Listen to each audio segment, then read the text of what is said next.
அடுத்த 24 மணி நேரத்தில் தமிழகம் புதுச்சேரியில் மழை பெய்ய வாய்ப்புள்ளதாக சென்னை வானிலை ஆய்வு மையம் தெரிவித்துள்ளது.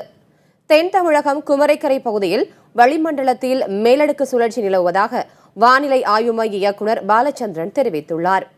அடுத்த 24 மணி நேரத்தில் வட தமிழகத்தில் அநேக இடங்களிலும் தென் தமிழகத்தில் ஒரு சில இடங்களிலும் மழை பெய்ய வாய்ப்புள்ளதாகவும் சில இடங்களில் கனமழை பெய்யவும் வாய்ப்புள்ளதாக சென்னை வானிலை ஆய்வு மையம் தெரிவித்துள்ளது. சென்னையை பொறுத்தவரை வானம் மேகமூட்டத்துடன் காணப்படும் எனவும் ஓரிரு முறை மழை பெய்ய வாய்ப்புள்ளதாகவும் சென்னை வானிலை ஆய்வு மையம் தெரிவித்துள்ளது.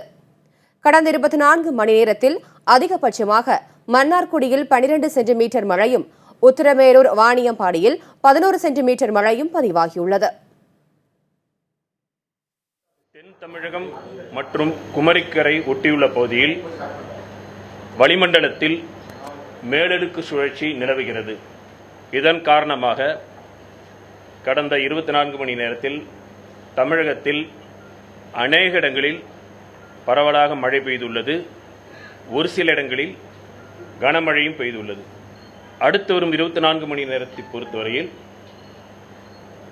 வட தமிழகத்தில் அநேக இடங்களிலும் தென் தமிழகத்தில் ஒரு சில இடங்களிலும் மழை பெய்யக்கூடும்.